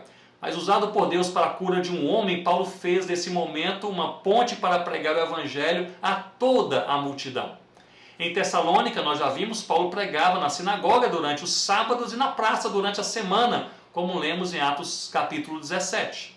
Há evidências históricas que ele se postava na Petros, um suporte de pedra, a saída do mercado, para ali anunciar diariamente a palavra do Senhor para aqueles que por ali passavam. Portanto, este é o meu ponto, encontramos no ministério de um só homem, em uma mesma geração, diferentes abordagens e estratégias. Paulo falou a multidões, mas também visitou de casa em casa. Ele pregou aos judeus na sinagoga, mas também o fez fora da sinagoga, aos gentios. Ele utilizou praças e mercados, jamais deixando de proclamar às multidões, mas também ele se devotou aos indivíduos para discipulá-los e treiná-los. Podemos, portanto, compreender duas coisas. Esses pontos são importantes nesse assunto de estratégias de plantio de igrejas. Em primeiro lugar, não há estratégias fixas para a proclamação do evangelho, apenas princípios fixos. Em segundo lugar, as estratégias devem sempre refletir os princípios bíblicos. Em certas regiões marcadas pela urbanização ainda provinciana, o evangelismo de porta em porta é funcional, bem acolhido pela maioria e processado em um ambiente de credibilidade social que é o lar. Em outras regiões com urbanização mais metropolitana e privativa, como já falamos, é mais difícil entrar em uma casa sem indicação ou convite. A urbanização, como exemplo aqui neste ponto, é uma realidade social que demanda estratégias específicas. Nós precisamos pensar sobre as estratégias, precisamos orar sobre as estratégias e precisamos tomar decisões sobre elas e testá-las. No ambiente rural, o ser humano é um ser mais comunitário e social, definido pelo seu grupo. No ambiente urbano, é um ser individual e privativo, definido por si mesmo, seus desejos e volições. No primeiro contexto, uma abordagem direta, batendo palmas na porta da casa, pode ser bem aceita. No segundo, como já vimos, a abordagem por meio de uma afinidade pessoal, seja uma pessoa, uma atividade, um interesse, uma localidade, torna-se necessária. Entrar na casa batendo palma em uma região metropolitana e privativa é mais uma exceção. Nós observamos no ministério paulino que a abordagem, em suas variadas formas, tem como alvo relacionamento pessoal, seja por meio da sinagoga ou da praça, do indivíduo, da família ou multidão. Paulo desejava sempre proclamar o evangelho e construir relacionamentos. Se observarmos a experiência de Paulo relatada no livro de Atos, do capítulo 13 ao 28, eu creio que 12 estratégias de plantio de igrejas se mostram mais evidentes. Eu fiz este estudo há cerca de 30 anos, quando Rossana e eu iniciamos nosso ministério missionário, e desde então eu tenho usado de forma recorrente essas estratégias paulinas para fundamentar as nossas estratégias de plantio de igrejas, bem como cooperar com outros que estão envolvidos na mesma tarefa. Eu partilho assim com vocês e oro que seja útil em suas vidas. 12 estratégias paulinas aplicáveis aos nossos dias e contexto que nós iremos, pela graça de Deus, aqui partilhar, finalizando a nossa última aula. Primeira estratégia, introduzir-se na sociedade local a partir de uma pessoa receptiva ou um grupo aberto a recebê-lo e ouvi-lo, como vemos em Atos capítulo 16, 13 a 15 e Atos 17, 1 a 4. Ali em Atos capítulo 16, Paulo encontrou-se com Lídia, da cidade de Tiatira, que negociava e tinha casa em Filipos, onde Paulo estava. Foi na casa de Lídia que nasceu a igreja. Em Atos 17, já em Tessalônica, Paulo foi intencionalmente procurar os judeus, que eles eram ponto de contato devido a terem a mesma língua e cultura. E foi a partir da sinagoga judaica que Paulo encontrou ambiente para expor o evangelho de Jesus Cristo. E lemos que a partir dos judeus, também numerosa multidão de gentios, eles se interessaram pelo evangelho de Cristo. Em ambas situações, o evangelho foi exposto e igrejas foram plantadas a partir de relacionamentos pessoais. O plantio de igrejas se dá com os olhos em Cristo e com os olhos ao redor da mesa dos homens. É um trabalho pessoal e relacional, portanto, identificar pessoas-chaves, e essa é a primeira estratégia paulina que nós precisamos incorporar e aplicar em nosso trabalho diário de plantio de igrejas. Identificar pessoas-chaves para o relacionamento com a comunidade-alvo é um dos passos mais importantes. A segunda estratégia paulina foi identificar o melhor ambiente para a pregação do Evangelho, seja público como uma sinagoga ou privado como um lar, como lemos em Atos capítulo 4, versículo 1, Atos 17, 16 em diante. Em Atos 14, Paulo e Barnabé, eles entram em uma sinagoga em Icônio. Era o ponto de contato onde havia uma porta aberta para serem ouvidos. Diz a palavra que foram ouvidos e muitos vieram a Cristo, tanto judeus quanto gregos. Já em Atos 17, Paulo estava em Atenas e encontrou forma de chegar até o Areópago, onde filósofos se encontravam para dialogar. Ali Paulo se levantou e disse: há um altar entre vocês dedicado ao Deus desconhecido. Este que adorais sem conhecer é aquele que eu venho anunciar. E falou prolongadamente sobre Jesus Cristo, a sua morte e a sua ressurreição. Nós devemos identificar os pontos de contato com o povo local. Isso é algo importante. Talvez sejam quadras de esportes no sábado à tarde, pistas de skate no início da noite, clubes de leitura nas universidades, barracas embaixo das pontes, eventos musicais onde se juntam a elite daquela cidade, daquele bairro. É preciso pesquisar e identificar os pontos de encontro, os ambientes onde podemos construir sinceros relacionamentos e ter a oportunidade de testemunhar do nome do Senhor Jesus. A terceira estratégia paulina é evangelizar de forma abundante e intencional, a partir da promessa ou da criação, sempre desembocando em Cristo, sua cruz e ressurreição, como vemos em Atos capítulo 13, 16 a 41, Atos capítulo 17, 16 a 31 e em outras passagens. Se compararmos essas duas passagens bíblicas, veremos que em uma Paulo fala aos judeus em Antioquia e em outra aos gentios em Atenas. Os judeus conheciam Abraão e as promessas de Deus. Os gentios não. Assim Paulo fala aos judeus a partir de Abraão e dos feitos do Senhor por meio do povo judeu, desembocando em Cristo. Já os gentios que não conheciam Abraão, Paulo fala a partir da criação de Deus, algo conhecido por todos e da mesma forma desemboca em Jesus Cristo, sua morte e ressurreição. O aprendizado aqui é claríssimo. Precisamos encontrar os pontos de interesse e compreensão de cada grupo para inserirmos a verdade bíblica de que há um só Deus e Criador de todas as coisas. O pecado separou o ser humano de Deus pela revolta da própria humanidade e Jesus Cristo é a promessa de Deus para a salvação de todo aquele que crê. E devemos fazer isso de maneira abundante e intencional. A quarta estratégia paulina é expor a palavra, sobretudo a palavra, expor de forma que seja ela inteligível e aplicável para quem ouve, como vemos em Atos capítulo 14, 14 a 18 e Atos 17, 23 e em diante.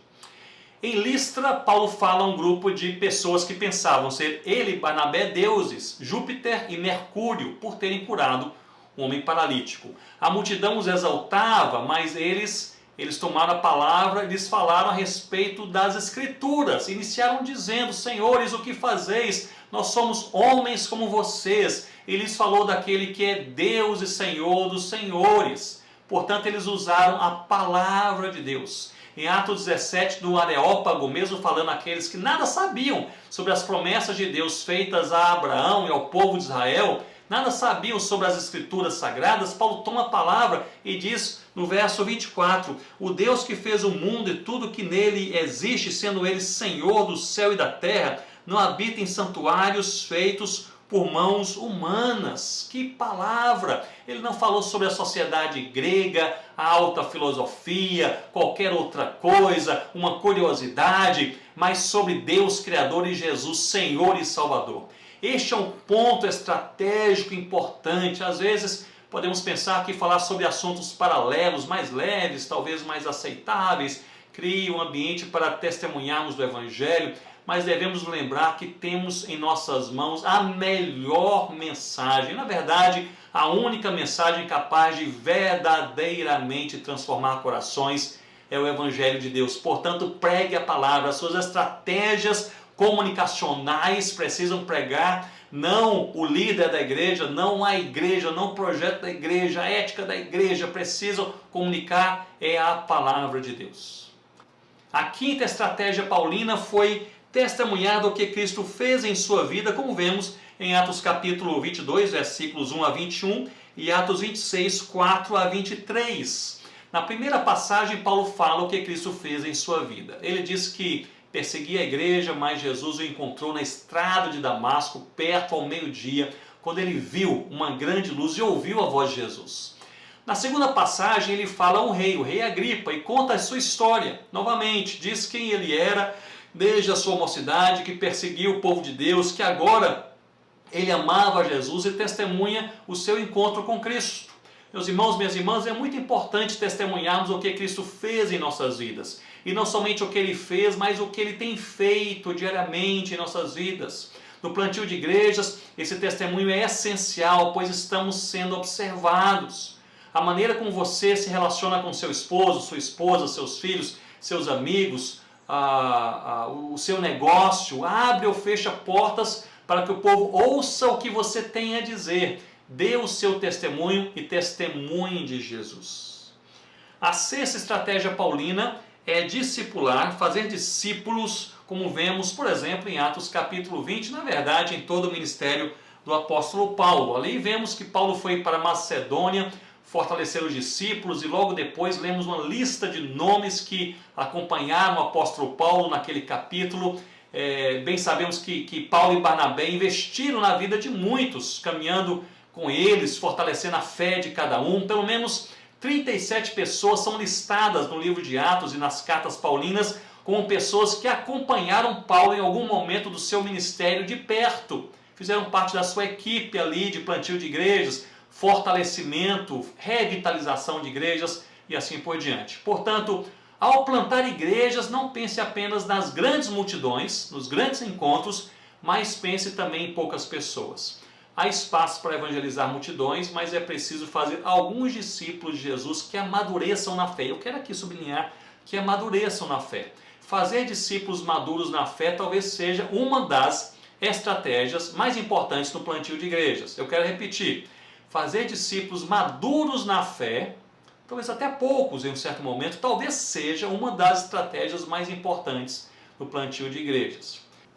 Lembre-se que, já próximo da sua morte, Paulo escreveu sua última carta não aos apóstolos ou às igrejas, mas a Timóteo, seu discípulo. Invista em pessoas, levando-as a amadurecerem na fé no Senhor Jesus. Em um processo de plantio de igrejas, eu diria, de certa forma, se nós pudéssemos avaliar um processo, um projeto de plantio de igrejas, às vezes ele é mal avaliado a partir de construções, a partir dos eventos, ou a partir de uma influência social na região.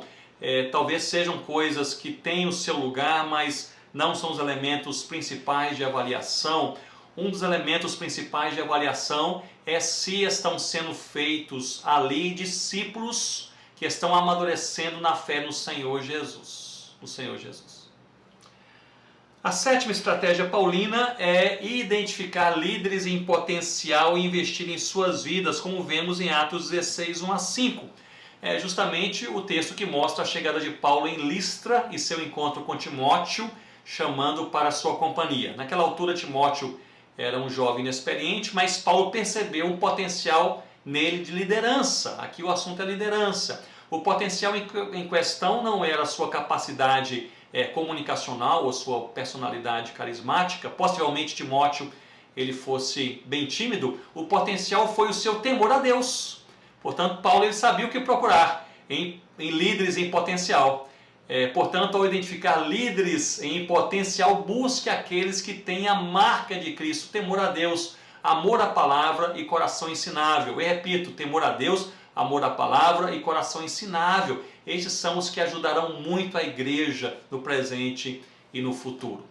A oitava estratégia paulina foi não se distanciar demais das igrejas plantadas, visitando-as e se comunicando com as mesmas, investindo no ensino da palavra, como vemos em Atos 19, 21 e 22 e no capítulo 20, versículos 1 a 3. Eu bem sei que é sábio o plantador de igrejas, ao deixar a igreja plantada, dar espaço para a liderança local e talvez para o pastor que vem, o novo plantador e assim por diante. Também no caso pastoral é sábio que o pastor que deixa uma igreja não se envolva em decisões na mesma igreja, um outro colega assumiu o pastoreio daquela igreja e assim por diante. Paulo, porém, mantinha uma proximidade com as igrejas plantadas com a intenção de fortalecê-las na fé.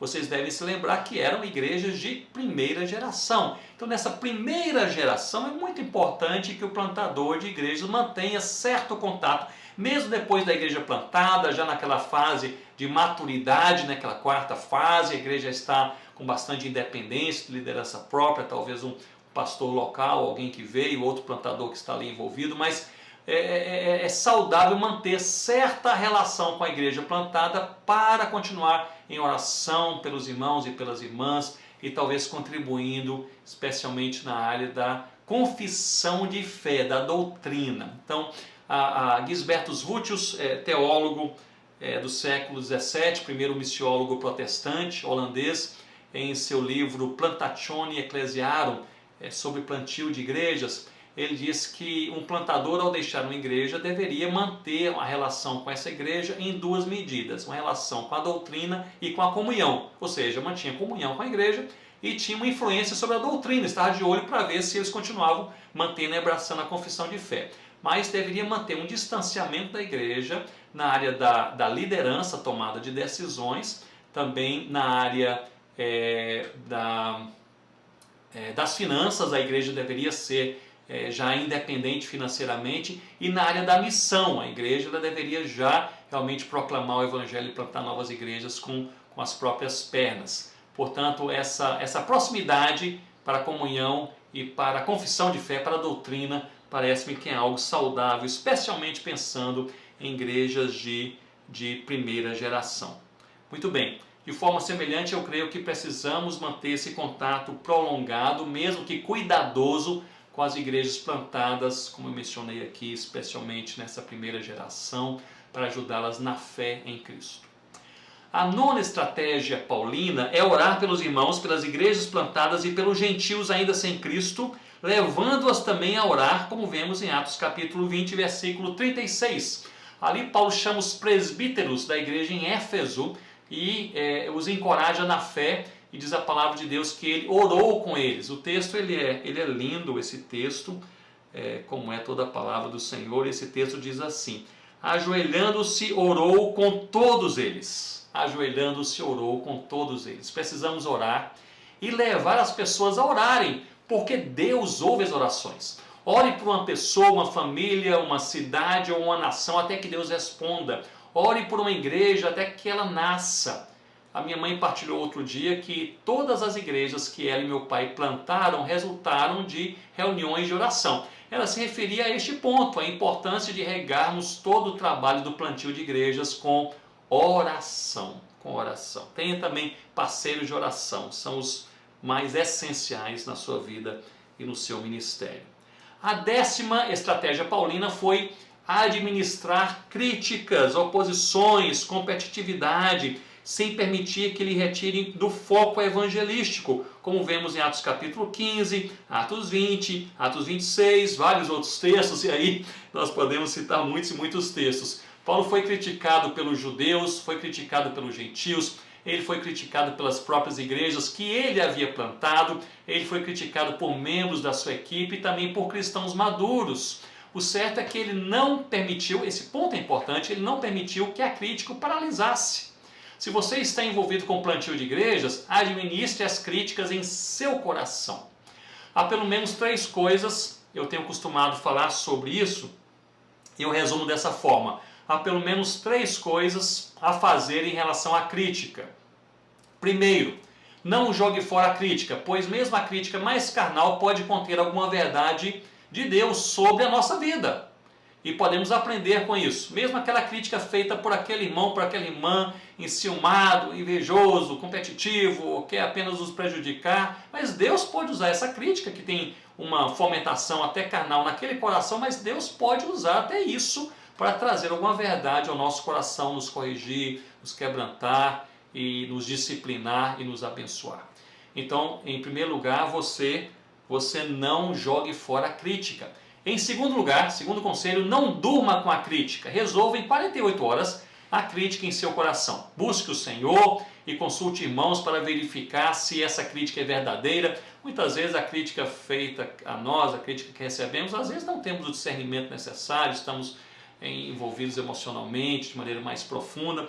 Aí nós podemos consultar as pessoas de perto, os irmãos queridos, a pessoa, aquele amigo da alma, para ver se realmente há algum fundamento naquela crítica. Se for verdadeira crítica, quebrante-se, busque o perdão de Deus e os reparos aos irmãos, se aplicável. Se não for, jogue-a no lixo e não durma com ela, pois a crítica tem a capacidade de se tornar o último pensamento à sua mente ao dormir e o primeiro pensamento ao acordar, gerando grande ansiedade em sua alma, drena a sua energia, drena o seu tempo, drena a sua alegria e mata o seu trabalho, aquilo que Deus colocou em suas mãos. Então, não jogue fora a crítica, você precisa analisá-la. Em segundo lugar, não durma com a crítica, você precisa resolvê-la em 48 horas no seu coração. Você talvez não vai conseguir resolver no coração de outros, ou dos críticos, ou daqueles que ouviram as críticas, mas você precisa resolver perante Deus no seu coração. Terceiro, não se torne um crítico. As pessoas mais críticas que eu conheço foram muito criticadas, talvez na infância, em casa, escola, e assim por diante. Um dos objetivos do inimigo em promover a crítica a seu respeito talvez seja fazer de você um crítico, para destruir outras vidas. Portanto, administre as críticas, siga em paz e faça o trabalho de Deus. Não se deixe paralisar pelas críticas. A décima estratégia paulina foi investir na força leiga e local para o enraizamento e serviço da igreja, como lemos em Atos capítulo 16. Paulo sempre valorizava o povo local, entendia que os líderes locais deveriam assumir a responsabilidade das igrejas plantadas o mais cedo possível, à medida que eles estavam amadurecendo na fé. Assim ele fez nas cidades plantadas em Filipos, Tessalônica, Bereia, Corinto, Éfeso e muitas outras. Mesmo escrevendo à igreja em Roma, que ele ainda não conhecia, ele os confirmava e fortalecia na fé no Senhor Jesus. Eu creio, meus irmãos e irmãs, que um dos grandes erros do plantador é centralizar todo o trabalho. Às vezes eu encontro projetos de plantio de igrejas em que o plantador faz tudo. Ele evangeliza e discipula, ele conduz a liturgia do culto e prega, ele pinta a parede, arruma as cadeiras, administra o projeto social. Nós precisamos investir mais nas pessoas mais improváveis, aqueles que estão começando, o povo local, muitas vezes vemos, mas são novos, ainda estão imaturos na fé, na doutrina, mas precisamos investir neles para que possam florescer à medida que estão caminhando. A 12ª e última estratégia paulina, que aqui eu menciono, e são estratégias, vocês podem já estar aí refletindo, altamente aplicáveis em qualquer situação ministerial de plantio de igrejas. A 12ª estratégia de Paulo foi prestar contas de sua vida e ministério, como lemos em Atos 15:2, 20:17, 21:17 e 18 e diversos outros lugares. Paulo prestava contas a Barnabé, aos apóstolos, ele prestava contas aos líderes das igrejas que ele plantou. É por demais importante prestarmos contas a alguém. Prestar contas é sinal de dependência de Deus, prestar contas é sinal de humildade cristã. Não ande sozinho, busque caminhar debaixo da liderança de irmãos que conhecem a Jesus, conhecem a você e conhecem o seu ministério. Prestar contas é também importante para nós não estarmos sozinhos quando o dia mau chegar. No momento que seu coração se abater, você não souber o que fazer e a resposta não estiver clara para você, alguém estará ao seu lado. Prestar contas é também importante para tomarmos boas decisões. O plantador não consegue ver todas as coisas e às vezes, por estar muito próximo, ele tem uma interpretação pouco equilibrada sobre a realidade daquela igreja que está nascendo. É importante que tenhamos líderes que nos apontem o erro, que nos encorajem no dia mau e nos ajudem a tomar boas decisões. Eu sugiro que essas estratégias e práticas paulinas sejam ponderadas e levem cada plantador de igreja à reflexão em sua vida e ao seu ministério. E também a desenhar estratégias com fundamentação bíblica que possam, no final do dia, fazer com que o Evangelho chegue, as pessoas ouçam, compreendam, sejam tocadas pelo Espírito Santo, ação puramente de Deus, e vindo ao Senhor Jesus, sejam discipuladas e possam se juntar em igrejas locais que venham a se fortalecer, amadurecer, se multiplicar para a glória de Deus. Um amigo plantador de igrejas em uma grande cidade da Ásia, não vou dar detalhes por segurança, em um país fechado para o Evangelho, ele me contou que começou um trabalho de evangelização e plantio de uma igreja a partir dos taxistas. Ele não tinha ali abertura para conversar com as pessoas locais, pessoas mais fechadas devido a questões religiosas, mas ele então começou a desenvolver essa estratégia de relacionamento e comunicação do Evangelho com taxistas. Ele tomava ali um táxi para ir para certo local, geralmente escolhia um local mais distante, tinha um recurso financeiro separado só para isso, um local que tivesse lá um trânsito muito forte, ia passar muito tempo ali, para ter tempo de desenvolver relacionamento. Ele escolhia sempre ir com os mesmos taxistas, não é? Pegando aqueles pontos ali, entre um local e outro, desenvolver relacionamentos e ter oportunidades para evangelização. Pela graça de Deus, depois de anos, ele fazia isso regularmente, semanalmente. Alguns vieram a Cristo, foram convertidos pelo Evangelho, muitos outros se interessaram em ouvir mais a palavra de Deus. O ambiente apresentava duas características marcantes. A primeira era a vida muito ocupada dos taxistas, quase sem tempo para refeições e pausas. E a segunda era a limitação de segurança, pois havia risco de ser denunciado às autoridades. Então ele criou ali uma forma de se fazer isso. Após ponderar sobre alguns princípios, como o valor do discipulado e também a edificação por meio dos ajuntamentos culticos, passaram a usar uma estratégia de encontros móveis uma vez por dia. Uma hora antes, um dos taxistas se comunicava com os demais por meio de um rádio ou um aplicativo, mencionando que iriam se encontrar em tal lugar. Os lugares escolhidos eram sempre diferentes, tanto para dar mais segurança quanto para facilitar quem trabalhava em diferentes regiões da cidade. Eram terrenos baldios, estacionamentos públicos ou mesmo uma beira de estrada. Uma hora depois, os táxis surgiam, alguns ou muitos deles faziam uma roda e por cerca de 40 minutos ali liam a palavra, oravam, adoravam a Deus, partilhavam os motivos de oração e oravam uns pelos outros. E essa igreja de taxistas asiáticos cresceu e se multiplicou em outras igrejas, algumas fixas, outras em lares e outras ainda com essa mesma dinâmica até os dias de hoje. Algo importante, creio, é atrelar as estratégias aos princípios bíblicos e lançar abundantemente as sementes, pois não sabemos qual germinará. Seja quais forem as estratégias que você utiliza, eu gostaria de deixar 3 conselhos contigo. Primeiro, fundamente sua estratégia na palavra de Deus. Faça apenas aquilo que a palavra o guia a fazer, em nome de Jesus. Segundo, trabalhe. É preciso lançar muitas sementes para que algumas possam germinar. Não invista apenas em um lugar, não invista apenas em uma pessoa ou em uma situação. Lance todas as suas sementes. Terceiro, persevere. Uma igreja não é plantada em uma semana ou em um ano. Pouquíssimas igrejas são plantadas em menos de 3 anos em contexto nacional e em menos de 5 anos em contexto transcultural. Portanto, é uma maratona e você não foi chamado para transformar vidas, só Deus pode fazê-lo, mas você foi chamado para perseverar. Portanto, não é necessário apenas trabalhar, é necessário perseverar. Muito bem, chegamos ao final do nosso mini curso de plantio de igrejas e minha oração é que tenha sido útil a você, você possa então pensar, refletir, colocar perante Deus, tomar boas decisões. Certamente eu não falei muitas coisas novas, mas talvez relembrei algumas que precisam ganhar novamente evidência em sua vida, em ministério, na vida de outros que estão ao seu redor. Que que Deus possa abençoar cada um de vocês. Eu gostaria de agradecer a Deus por essa oportunidade e também agradecer a você que me acompanhou ao longo dessas 6 aulas. Que Deus o abençoe. Eu irei partilhar com vocês uma experiência mais atual de plantio de igrejas nesse final de aula e farei uma oração.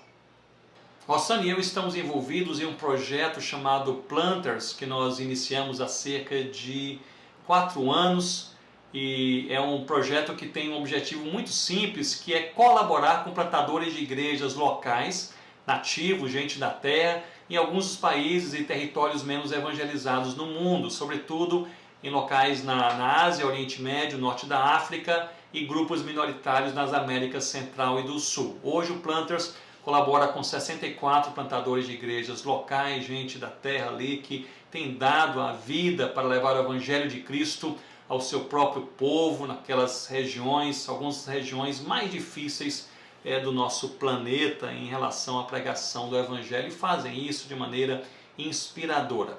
Há alguns anos eu estive visitando 5 desses casais com os quais o Planters tem uma parceria, estão plantando igrejas em seu próprio país. Não estou dando detalhes por questão de segurança, é um local onde há uma crescente perseguição à fé cristã. Esses 5 casais, eles moram em 5 cidades diferentes, próximas, e um desses casais é o casal mais maduro e é o líder daquela equipe. E esse casal mais maduro, eu estive lá com eles dando um treinamento e conhecendo a região e as igrejinhas que estavam ali nascendo, os primeiros vindo ao Senhor Jesus, e eles me contaram a experiência que eles tiveram naquela região. Eles estavam ali testemunhando de Cristo e pregando o Evangelho de Cristo, mas sempre incomodados com 15 meninas órfãs que viviam na rua principal daquela cidade, jogadas ali, passando fome e sujeitas a todo tipo de tribulação que a gente possa imaginar. Eles se incomodaram com aquilo, oraram por aquelas meninas e resolveram adotá-las, não 1 ou 2, mas as 15. E levaram para casa e cuidaram das meninas, enviaram para a escola, partilharam a palavra de Deus com as meninas, estavam ali sendo bem cuidadas, as 15 meninas. E um juiz de uma cidade maior, vizinha, eu creio que recebeu uma denúncia e chamou aquele casal ao seu gabinete e fez ao casal 2 perguntas. Primeiramente, vocês são cristãos? E eles responderam, sim, somos cristãos. A segunda pergunta, vocês adotaram 15 meninas? E eles falaram, adotamos essas meninas, de acordo com a lei do nosso país, o processo todo está aqui, documentado, etc. Ele disse, eu sou o juiz responsável pela região e vocês têm poucos dias para devolverem essas meninas para as ruas. Quero que vocês deixem as meninas onde elas estavam.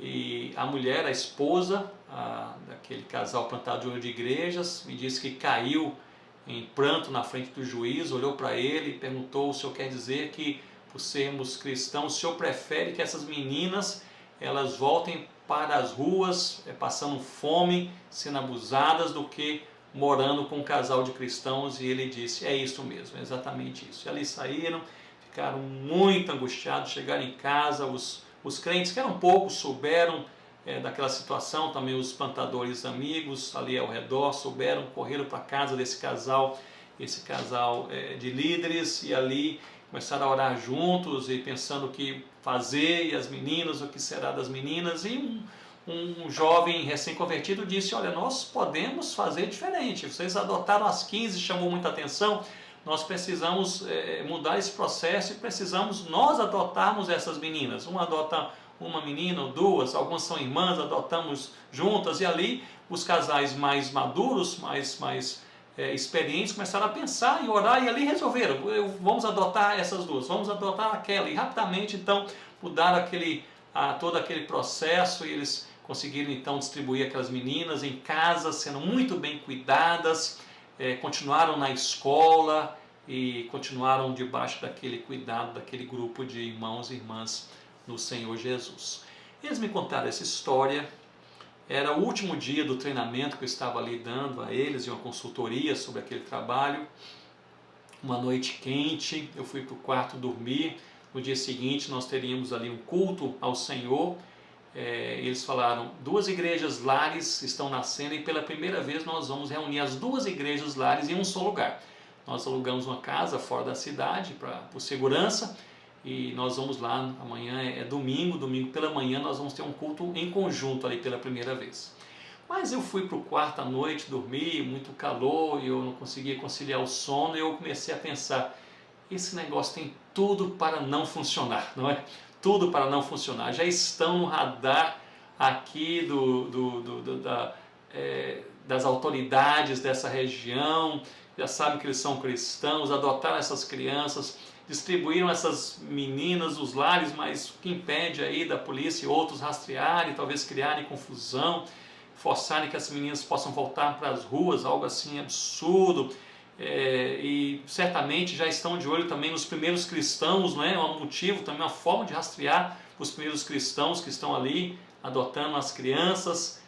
Isso aqui tem tudo para dar errado, né? Eu fui dormir à noite orando assim, bem preocupado com aquela situação muito difícil. No dia seguinte eles falaram, Ronaldo, nós vamos de carro para essa casa que nós alugamos para esse primeiro culto aí, com as 2 igrejas lares, e vamos estar ali juntos. Mas você é estrangeiro, chama um pouquinho a atenção, então vamos deixar você na parte de trás da casa, o portão está ali aberto, você vai entra pelo corredor e nós vamos estar na sala principal, vamos entrar pela frente, você espera um pouco e entra e nós vamos ali então te encontrar. E nós vamos estar ali louvando ao Senhor.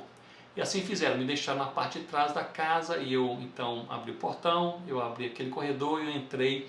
E quando eu cheguei na sala, havia ali talvez umas 30 pessoas sentadas sobre algumas esteiras, como fazem naquela região do mundo, e ali estavam cantando um louvor a Deus na língua local que eu não conheço, mas eu entrei e todos estavam sentados ali ao chão, eu sentei ali no cantinho e eles estavam cantando, e as primeiras pessoas que eu vi no meio daquele grupo que estava adorando o nome do Senhor Jesus, as primeiras pessoas eram aquelas 15 meninas. Estavam nas primeiras esteiras, estavam com os braços levantados, emocionadas, cantando a presença, a fidelidade, o amor do nosso Deus.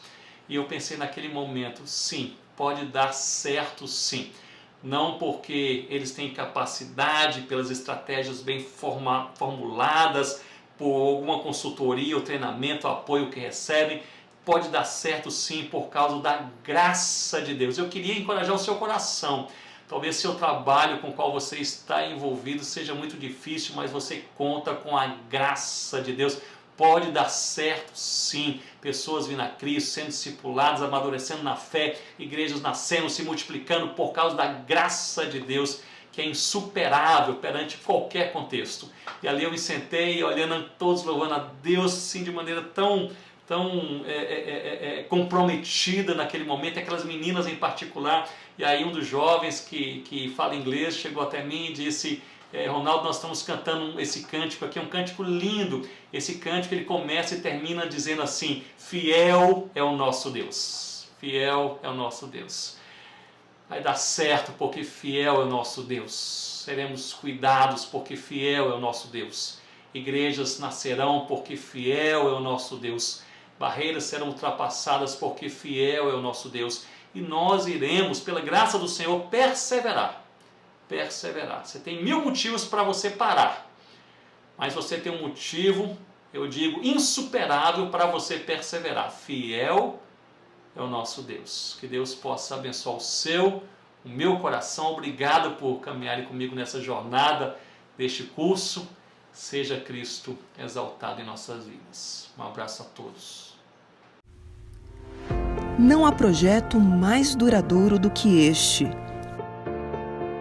Pregar o Evangelho de Cristo que transforma vidas, plantando igrejas marcadas pela palavra, adoração, comunhão, oração e missão. Plantar igrejas, a missão do povo de Deus.